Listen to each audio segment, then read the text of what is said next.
In progress. Om Shanti. तो 1 second के लिए आंखें बंद करेंगे और देखिए पूरे शरीर को, पैर को, अंदर से घुटने को, थाइस को, पेट को, हार्ट, गर्दन, फेस, ब्रेन।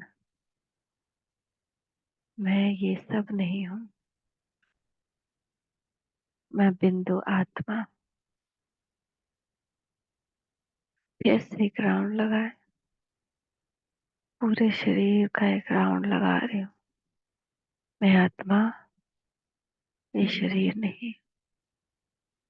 मैं बिंदु चेतना की एक बूंद हूँ। और अब महसूस करें अशरीरीपन का।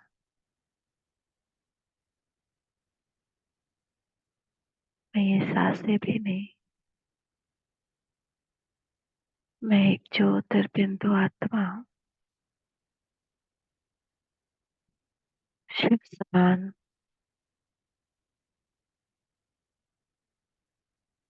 चिदानंद स्वरूप। मैं ये मन भी नहीं जो अच्छा और बुरा फील कर रहा है। मैं मन नहीं जो सोच रहा है। मैं आत्मा हूँ। आत्मा बस एक लाइट, काश पुंज हूँ। शुद्ध हूँ, शांत हूँ। बिल्कुल किसी चीज से अफेक्टेड होने वाले नहीं। वो मन इफेक्टेड होता है, मैं नहीं। मैं बस एक प्रकाश हूँ, शुद्ध हूँ, शांत हूँ। ये सारी चीजें मैं नहीं। ये शरीर, ये मन, ऊपर से नीचे तक एक एक अंग, ये सांसें, ये बुद्धि, मैं बस एक प्रकाश हूँ, शुद्ध हूँ, शांत। और मैं ये प्रकाश अभी इन अंगों के द्वारा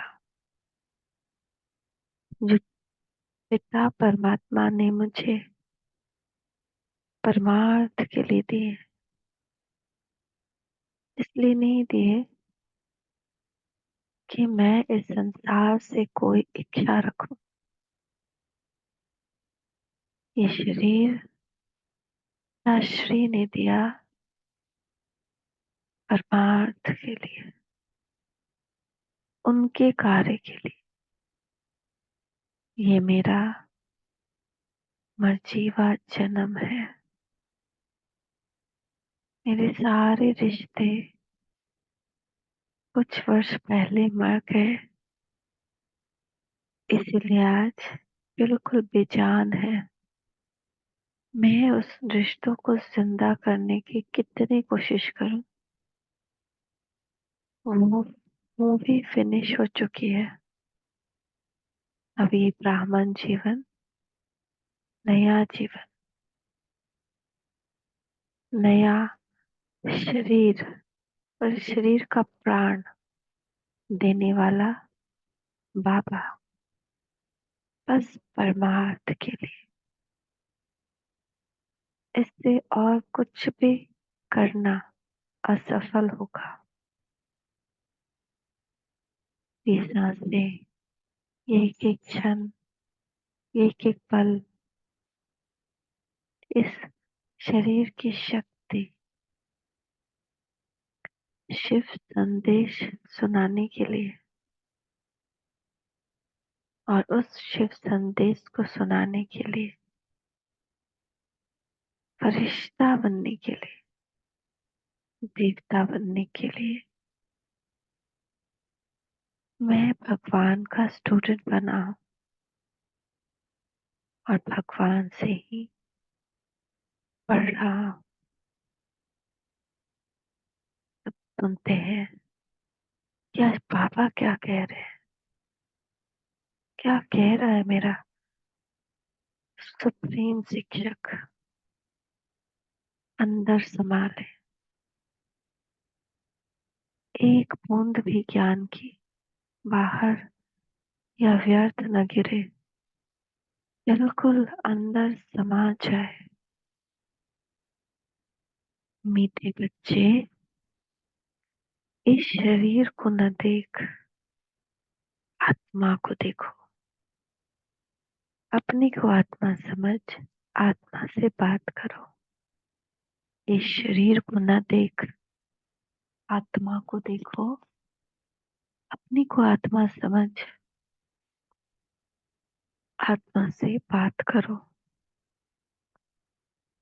इस अवस्था को जमाना है, यही ऊंची मंजिल है। यही पहला और आखिरी पाठ है। इस अवस्था को जमाना है। स्वयं से बातें करें। मैं आत्मा हूँ, मैं शुद्ध हूँ, पवित्र हूँ। आत्माएं भाई भाई है और सब एक समान है। मैं परम धाम निवासी हूँ।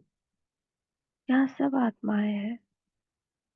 मुझे तो किसी की पहचान नहीं, सब एक समान। बस एक परमात्मा मुझे अलग दिख रहा है। प्रश्न है, तुम बच्चे बाप के साथ ऊपर परम धाम कब जाएंगे? उत्तर है, जब अपवित्रता की मात्रा रेंचक भी नहीं रहेगी।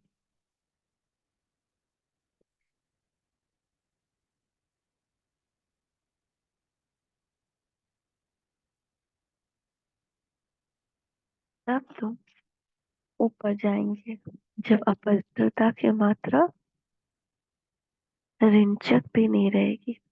मन में, बुद्धि में थोड़ा भी प्रदर्शन पर चिंतन ना आए, लेकिन कभी कभी आ ही जाता है।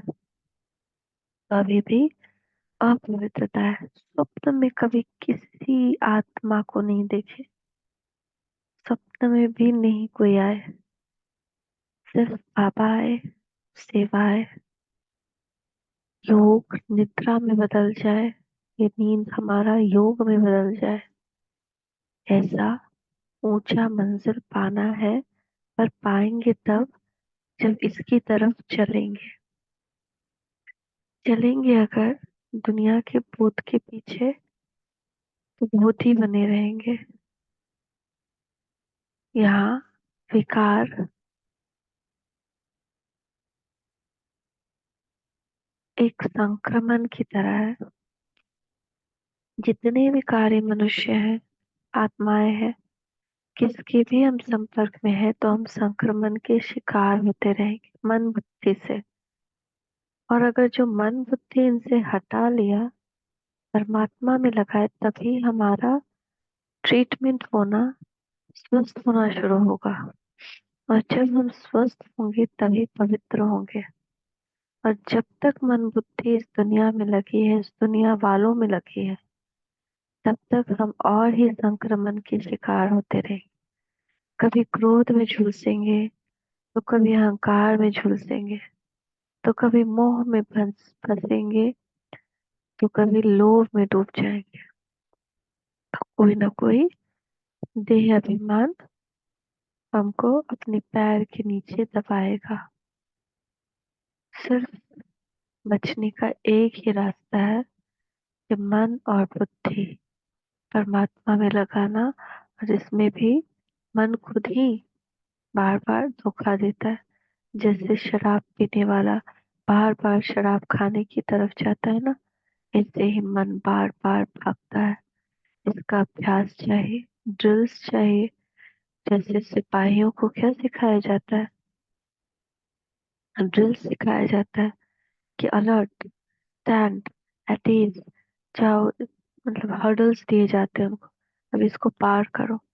तो ड्रिल्स जब तक हम माइंड से नहीं कराएंगे, माइंड शक्तिशाली नहीं होगा, मन शक्तिशाली नहीं होगा। बहुत समय का अभ्यास चाहिए।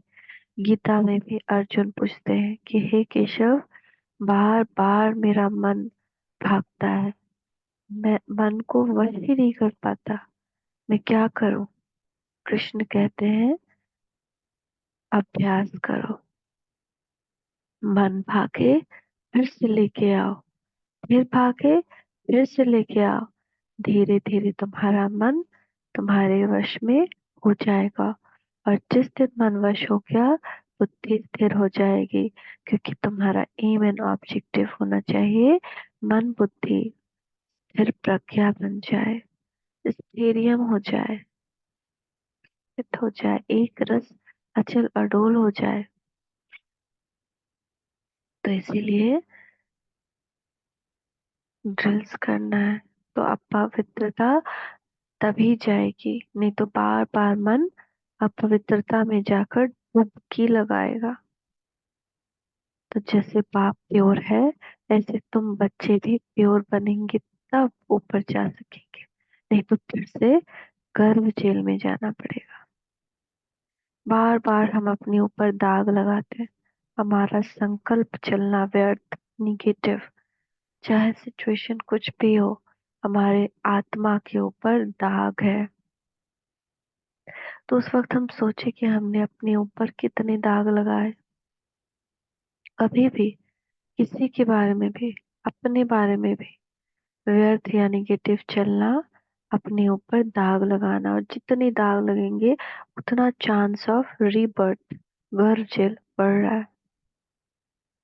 अभी तुम बच्चे बाप के सम्मुख हो, ज्ञान सागर से ज्ञान सुन सुनकर जब फुल हो जाए, बाप को नॉलेज से खाली कर दें, फिर वह भी शांत हो जाए और तुम बच्चे भी शांति धाम में चले जाएंगे। वहां ज्ञान टपकना बंद हो जाता है।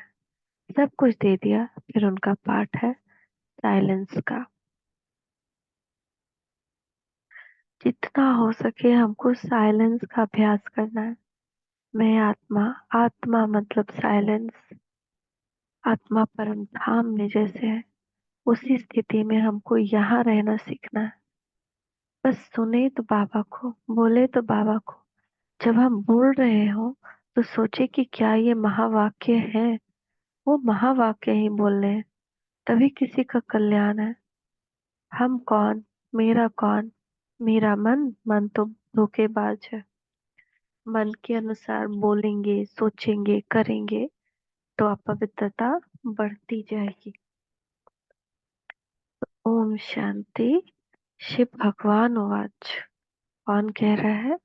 शिव भगवान। जब शिव भगवान वाच कहा जाता है तो समझ जाना चाहिए एक शिव ही भगवान व परम पिता है। उनको ही तुम बच्चे व आत्मा याद करती हो। परिचय तो मिला है रचिता बाप से, यह तो जरूर है नंबरवार पुरुषार्थ अनुसार ही याद करते होंगे। अब एक रस याद नहीं करेंगे, यह बहुत सूक्ष्म बात है। अपने को आत्मा समझ, दूसरे को भी आत्मा समझे, यह अवस्था जमाने में टाइम लगता है। वह मनुष्य लोग तो कुछ भी नहीं जानते, न जानने के कारण सर्वव्यापी कह देते हैं। जिस प्रकार तुम बच्चे अपने को आत्मा समझते हो, बाप को याद करते हो, ऐसे कोई और याद नहीं कर सकते होंगे। कोई भी आत्मा का योग बाप के साथ है नहीं। यह बातें हैं मैं बहुत गुह्यमयी। अपने को आत्मा समझ, बाप को याद करना है। कहते भी हैं हम भाई भाई हैं तो आत्मा को देखना चाहिए, शरीर को देखना नहीं चाहिए। यह बहुत बड़ी मंजिल है। बहुत है जो बाप को कभी याद नहीं करते होंगे।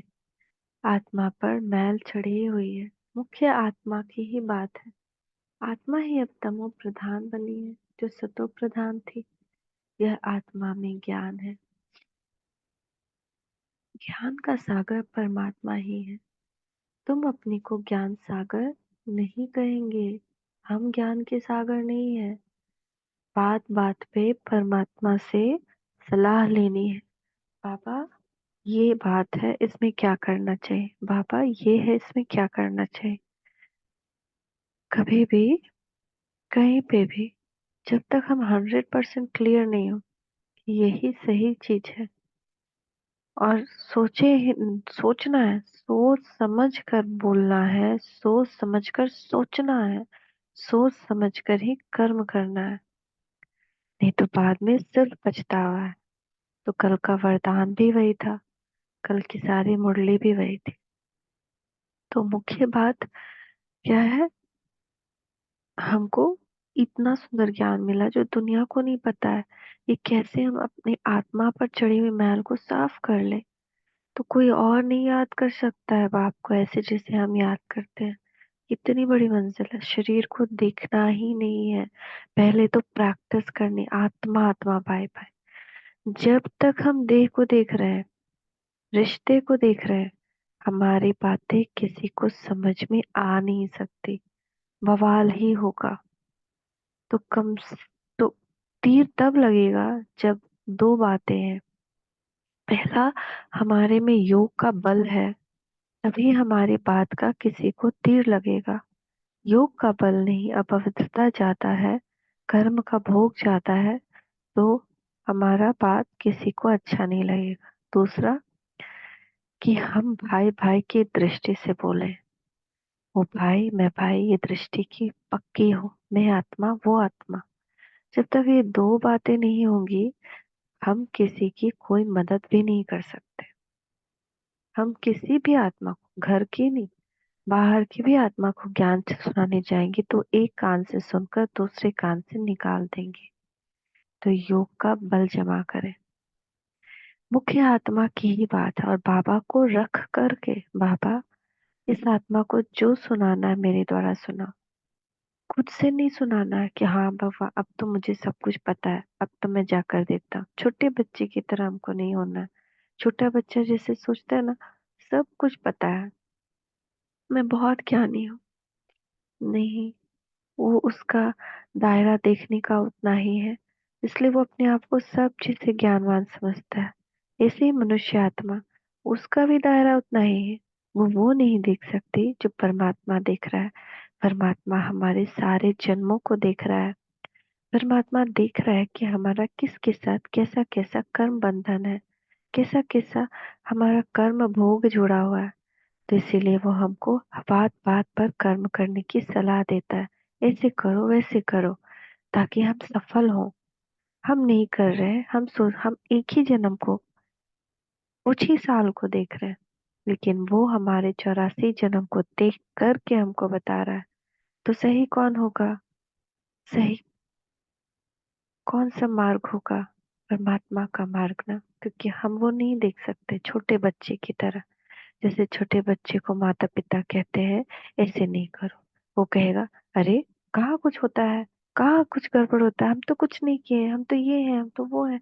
वो बहुत बोलता है ना, अपने आप को ही सब कुछ समझता है, माँ बाप का नहीं मानता है, फिर चोट लगती है। तो ऐसे ही भगवान हमारे 84 जन्मों को जान रहा है, और इसलिए बोल रहा है कि सहो, क्योंकि हमारा ही कर्म का भोग बहुत ज्यादा, हम सबसे पहले बुरे बने हैं। वाम मार्ग पे हम सबसे पहले देवताएं गए, दूसरों को कष्ट दिया, दूसरों को चोट पहुंचाई, हमने सबसे ज्यादा पाप कर्म किए हैं। तो इसीलिए बहुत सारी आत्माओं का बोझ हमारे ऊपर है। कि हम अगर सहेंगे, चुप होंगे, परमात्मा की बात मानेंगे, उनको याद करेंगे, आत्मा को देखेंगे, तभी हम इन सब से बाहर निकल सकते हैं। नहीं करेंगे तो छोटे बच्चे की तरह बार बार चोट खाएंगे। मुख्य आत्मा की ही बात है। आत्मा ही अब तमो प्रधान है, जो सतो प्रधान थी। यह आत्मा में ज्ञान है।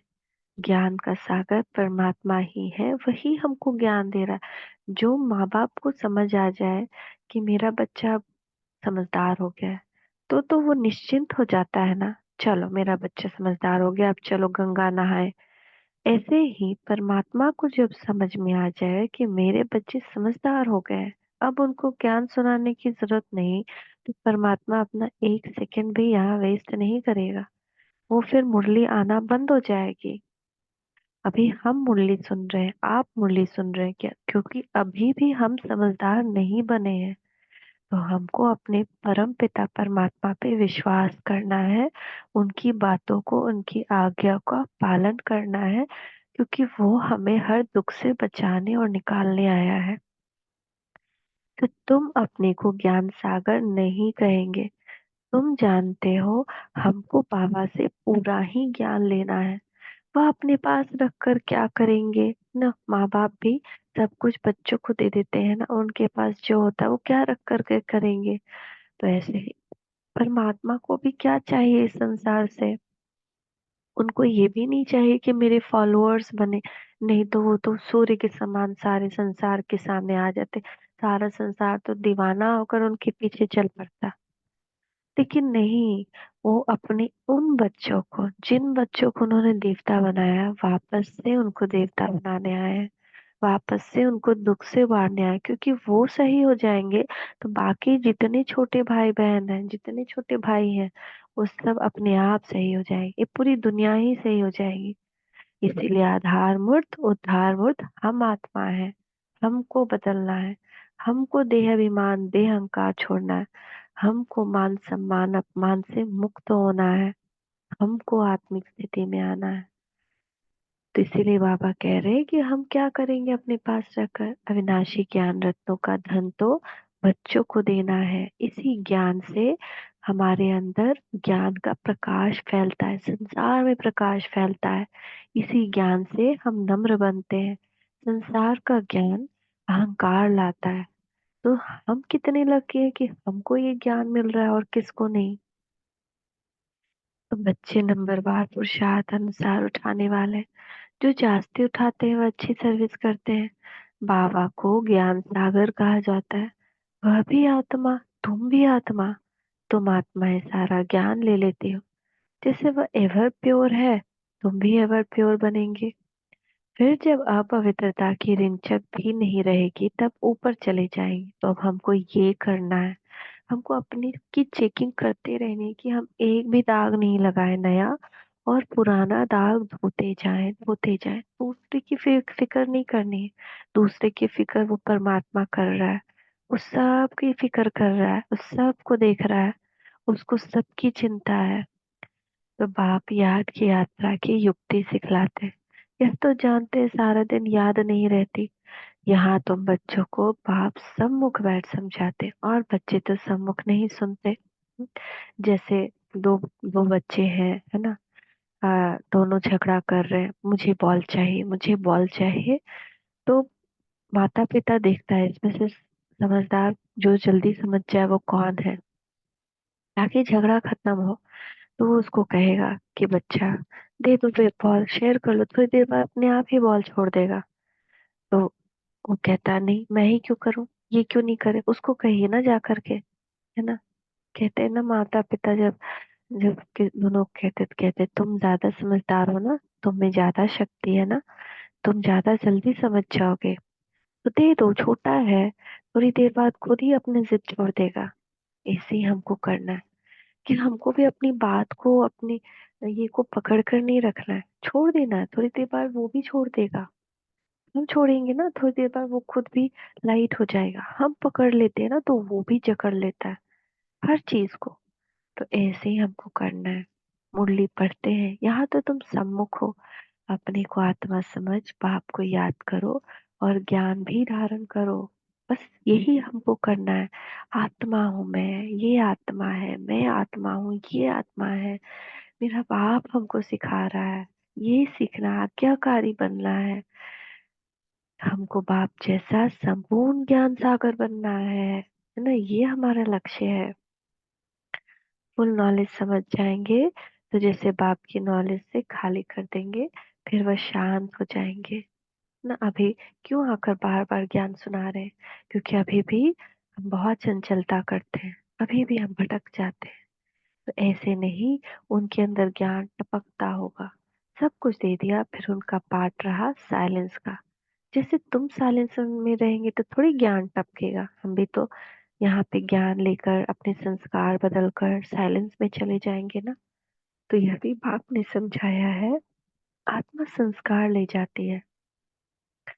कोई सन्यासी की आत्मा होगी तो छोटेपन में ही उनको शास्त्र कंठ हो जाएंगे ना। छोटे छोटे आजकल कितने बच्चे देखेंगे जिनको शास्त्र कंठ है, फिर उनका नाम बहुत हो जाता है। अब तुम तो आए हो नई दुनिया में जाने के लिए, वहां तो ज्ञान के संस्कार नहीं ले जा सकते। यह संस्कार मर्ज हो जाते हैं। बाकी आत्मा को अपनी सीट लेनी है नंबरवार पुरुषार्थ अनुसार, फिर तुम्हारे शरीरों पर नाम पड़ते हैं। हमारी आत्मा का तो नाम है नहीं है। मेरा क्षमा, मेरा नाम नहीं है, इस शरीर का नाम है, जो शरीर मैंने अभी रोल करने के लिए लिया है। अश्विन उस आत्मा का नाम नहीं, उस शरीर का नाम है। पहले उसका शरीर जिसने लिया होगा उसका दूसरा नाम होगा, आखिर दूसरा। तो ये नाम भी मेरा नहीं है, मैं आत्मा हूँ। नाम भी नहीं, ये मान भी नहीं, ये शान भी नहीं। न मेरा अपमान है और न मेरा सम्मान है। ये सब कुछ इस शरीर से जुड़ा है। आत्मा इन सब से परे है। तो शिव बाबा तो है ही निराकार। कहते हैं मैं इन ऑर्गन्स का लोन लेता हूँ। वो तो सिर्फ सुनाने ही आते हैं। वह कोई का ज्ञान सुनेंगे नहीं, क्योंकि स्वयं ज्ञान का सागर। वो बैठ करके किसी से ज्ञान नहीं सुनेंगे, क्योंकि वो खुद ही ज्ञान के सागर है। सिर्फ मुख द्वारा ही वह मुख्य काम करते हैं। आते ही हैं सबको रास्ता बताने के लिए। रास्ता बता रहे हैं, अब रास्ता पर चलना हमारा काम है। जो चलेगा वो मंजिल पर पहुंचेगा, जो नहीं चलेगा फिर गोल गोल घुमैया में घूम घूम के वाया धर्मराजपुरी जाना होगा। तो बाकी सुनकर क्या करेंगे, बस सदैव सुनाते ही रहते हैं। कैसे ऐसे करो, सारे झाड़ का राज सुनाते हैं। तुम बच्चों की बुद्धि में है कि नई दुनिया तो बहुत छोटी होगी, ये पुरानी दुनिया कितनी बड़ी, सारी दुनिया में कितनी लाइट जलती है। लाइट द्वारा क्या क्या होता है। वह तो दुनिया भी छोटी, लाइट भी थोड़ी होगी। एक छोटा सा गांव होगा, अभी तो कितने बड़े बड़े गांव हैं, वहां इतने नहीं होंगे। थोड़े मुख्य मुख्य अच्छे रास्ते होंगे, 5 तत्व भी वहां से तो प्रधान बन जाते हैं। अब कभी चंचलता नहीं करते हैं, सुखधाम कहा जाता है, उसका नाम ही है हेवन। आगे चलकर तुम जितना नजदीक आते रहेंगे उतना वृद्धि को पाते रहेंगे। बाप भी साक्षात्कार कराते रहेंगे। फिर उस समय लड़ाई में भी लश्कर की अथवा एरोप्लेन आदि की दरकार नहीं रहेगी। वह तो कहते हैं हम यहाँ बैठे सबको खत्म कर सकते हैं, फिर ये एरोप्लेन आदि थोड़े काम में आएंगे। फिर ये चंद्रमा आदि में प्लॉट आदि देखने भी नहीं जाएंगे। ये सब फालतू साइंस का घमंड है। कितना शो करते हैं, ज्ञान में कितनी साइलेंस है। इसको ईश्वरीय दात देन कहते हैं। साइंस में तो हंगामा ही हंगामा है, वह शांति को जानते ही नहीं है। तुम समझते हो विश्व में शांति तो दुनिया में, नई दुनिया में थी, वह है सुखधाम। अभी तो दुख अशांति है, यह भी समझाना है। तुम शांति चाहते हो, कभी अशांति हो ही नहीं, हो ही नहीं। वह तो है शांति धाम, और सुख धाम में यहाँ नहीं हो सकता शांति, अशांति ही है। तो स्वर्ग तो सब चाहते हैं, भारतवासी ही वैकुंठ को, स्वर्ग को याद करते हैं, और धम वाले वैकुंठ को याद नहीं करते। वो सिर्फ शांति को याद करें, क्योंकि वो शांति में जाके बैठ जाते हैं। पीस पीस पीस करेंगे। तो सुख को याद कर नहीं सकते, क्योंकि सुख को हम याद करते हैं, क्योंकि हमने सुख भोगे हैं। लॉ नहीं कहता, सुख को तो तुम ही ज्यादा याद करते हो, इसीलिए पुकारते हो हमें दुख से लिबरेट करो। लेकिन अब पुकारना बंद करके हमको मास्टर लिबरेटर बनना है, दूसरों को दुख से मुक्त करना है। आत्माएं असल शांति धाम में रहने वाली है, यह भी कोई जानते थोड़ी है। बाप समझाते हैं, तुम बेसमझ थे, कब से बेसमझ बने, द्वापर से बेसमझ बने ना। 16 कला से 12 14 कला बनते जाते तो माना बेसमझ बनते जाते, क्योंकि ये जीवन जीने की कला है कि हम जीवन कैसे जिए। व्यवहार की कला, बोलने की कला, लिखने की कला, अ, दोस्त बनाने की कला, तो ये सारी कला को हम खो चुके हैं। इसलिए सभी से हमारी दुश्मनी है, इसीलिए सभी से हमारा व्यवहार ठीक नहीं। हमको पता ही नहीं हम कैसे बात करें, व्यवहार करें। अब यही कला वापस आनी है। अभी कोई कला नहीं रही। कॉन्फ्रेंस करते रहते हैं, स्त्रियों को दुख क्यों है? अरे दुख तो सारी दुनिया में दुख है। अब विश्व में शांति कैसे हो? अब तो ढेर के ढेर धर्म है। सारे विश्व में शांति तो अब हो न सके। दुख को तो जानते ही नहीं। तुम बच्चियां बैठ समझाएंगी कि इस दुनिया में अनेक प्रकार के दुख हैं, अशांति है। जहाँ से हम आत्माएं आई हैं वह शांति धाम, और जहाँ यह आदि अनादि देवी देवता धर्म था वह था सुख धाम। आदि सनातन हिंदू धर्म नहीं कहेंगे। आदि माना प्राचीन, वह तो सत्युग में था। कट जाएगा तो फिर से ज्वाइन करिएगा, ठीक है? तो उस समय सब पवित्र थे। वह है ही निर्विकारी दुनिया। विकार का नाम नहीं। फर्क है ना। पहले पहले तो निर्विकारी पना चाहिए ना। इसीलिए बाप कहते हैं मीठे मीठे बच्चों काम पर जीत पहनो। का आत्मे को आत्मा समझो। अभी आत्मा अपवित्र है, आत्मा में खाद पड़ी है, तब जेवर भी ऐसे बने हैं। शरीर और मन भी ऐसा क्यों है? क्योंकि आत्मा में ये जमता जाता है। आत्मा पवित्र तो जेवर भी पवित्र। अब योग अग्नि से उसको खोद खोद के उसका परत हटाना है। जैसे देखते, कोई चीज को चमकाया जाता है, कभी कभी आग आग दिया जाता है, फायर। तो उनको ही वाइसलेस वर्ल्ड कहा जाता है। बर्ड का मिसाल भी तुम दे सकते हो। सारा झाड़ खड़ा है, फाउंडेशन है नहीं। यह आदि सनातन देवी देवता धर्म है नहीं, और सब खड़े हैं। सब अपवित्र है। इनको कहा जाता है मनुष्य, वह देवता है। मैं मनुष्य को देवता बनाने आया हूँ। 84 जन्म भी मनुष्य लेते हैं। सीढ़ी दिखानी है कि तमो प्रधान बनते हैं तो हिंदू कह देते, देवता कह न सके क्योंकि पतित है। ड्रामा में ये राज है ना। नहीं तो हिंदू धर्म कोई है नहीं। आदि सनातन हम ही देवी देवता थे। भारत ही पवित्र था, अब अपवित्र है, तो अपने को हिंदू कहलाते हैं। हिंदू धर्म तो कोई ने स्थापन नहीं किया। यह बच्चों को अच्छी रीति धारण कर समझाना है। हिंदू कोई धर्म स्थापन नहीं हुआ। बचे कुछ लोगों को मुस्लिम्स ने कहना शुरू कर दिया कि हिंदुस्तान है। आजकल इतना टाइम भी नहीं देते। कम से कम हिंदी जानते थे तो हिंदू हो गए, हिंदी जानते हिंदू हो गए तो हिंदुस्तान बन गया। तो इसीलिए वो वर्ड आया, लेकिन ये कोई धर्म नहीं है। तो आजकल तो इतना टाइम भी नहीं देते हैं। कम से कम आधा घंटा दें तब पॉइंट सुनाई जाए। कोई तो टाइम ही नहीं देता है।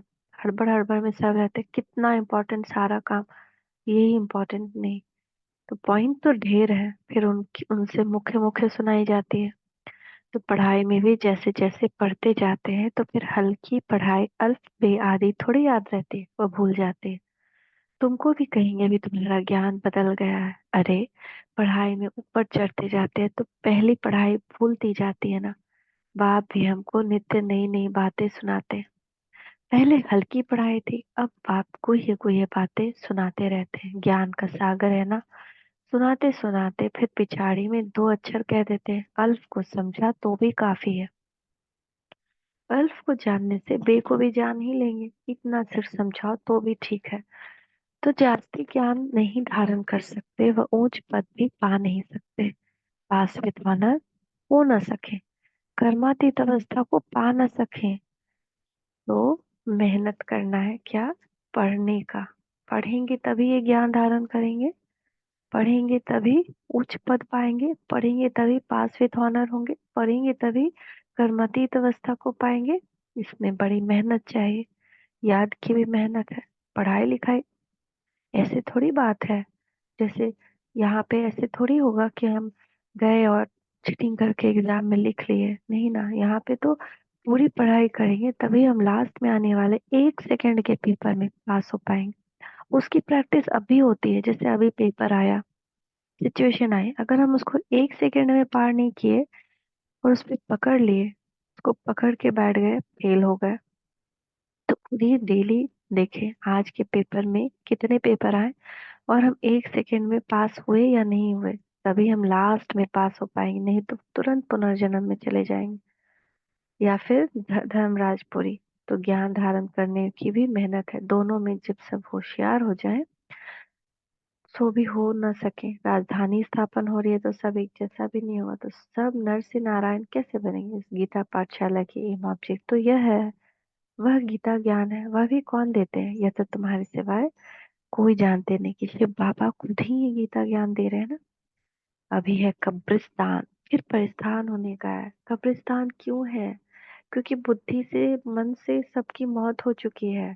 सब रावण के अनुसार चल रहे हैं, जैसे किसी में आत्मा प्रवेश कर गई, वो आत्मा निकल गई, या वो आत्मा का अब कुछ भी नहीं रहा, एकदम वीक हो गई, उसके ऊपर दूसरी आत्मा हावी है।